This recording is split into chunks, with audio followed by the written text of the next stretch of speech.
E aí, tudo bem? Ulisses Carvalho, do Tecla SAP. Vamos falar de economia?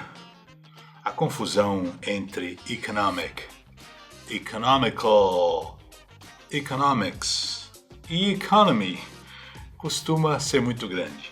Vamos destrinchar isso e acabar com essa dúvida de uma vez por todas.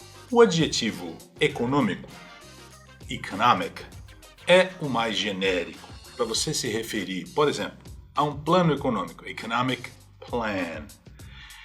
Economic measures são medidas econômicas, economic sanctions são vários os exemplos. Você vai assistir a clipes, primeiro sem ativar as legendas. Se necessário, depois você volta, assiste ao vídeo mais uma vez, ativando as legendas em inglês, clicando aqui em CC. Let's say that Brazil adopts a bold economic plan to double GDP in the next decade. But that is only half a plan. It's less than half a plan. Because where does Brazil want to go on social progress? Okay, so here's the thing. When we think about great jobs and great lives, this is something that Gallup has actually been measuring, right? These are things that you can measure and quantify. They're different in kind than classic economic measures like grades and test scores. We would call them behavioral economic measures, but I can go out and I can ask you all questions. We are sort of the global leader in a multinational movement to impose sanctions on Russia, right? Those are economic sanctions which are very injurious to their economy and causing a lot of real grief and pain in that country. Por outro lado, economical é aquela máquina ou então aquela pessoa que gasta pouco. Vamos ver alguns exemplos. In 1802, the addition of a cast iron plate on top of the fire and sealing in the chimney created the closed kitchen range.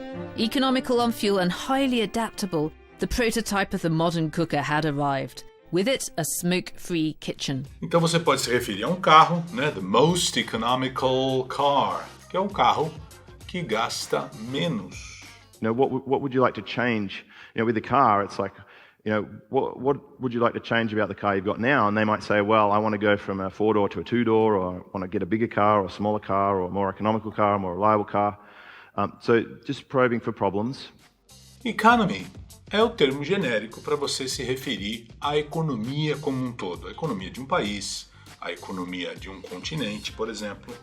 Africa is truly an opportunity for growth of the American economy, but also growth of the African economy. My question is to all three of you. What is your strategy to reverse this growing sentiment? And Prime Minister Trudeau en français aussi. If the rest of you speak French, that's great. But d'abord, First of all, our strategy is to highlight how much trade and positive agreements among our nations are good not only for the economy of the world and the economy of our countries, but it's also good for our citizens. Economics, por outro lado, é a ciência. A ciência, economia, aquilo que você estuda na faculdade. Quem é economista estudou necessariamente economics. Herb Simon might be a name some of you may recognize. He won a Nobel Prize in Economics, the first non-traditional economist to win that.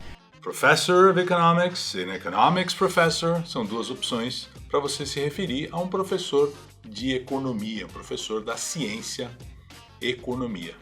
What I'd like to do now is ask Janet and Greg Mankiw, who is a Harvard professor of economics, of course, and also a longtime friend and colleague of mine, to come up to the podium. Economics professor Casey Rothschild freely admits that his problem sets are hard. Hard to do, but also hard to put down. Para você se referir à classe econômica no avião, economy. I think sleep was once likened to an upgrade from economy to business class, you know, the equivalent of. It's not even an upgrade from economy to first class. The critical thing to realize is that if you don't sleep, you don't fly. Essentially, you never get there. Mas por que? Não adianta fazer esse tipo de pergunta, porque ela não costuma levar a nada. Essas são estruturas, são maneiras peculiares de cada idioma. A gente conhece, pode até estranhar um pouco no começo, mas depois aceita e passa a usar. Essa é a principal característica de um aluno bem-sucedido.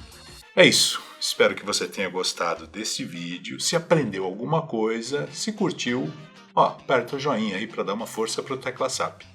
Compartilhe o vídeo com os amigos e se inscreva aqui no canal. A gente se fala. Tchau, tchau. Um abração.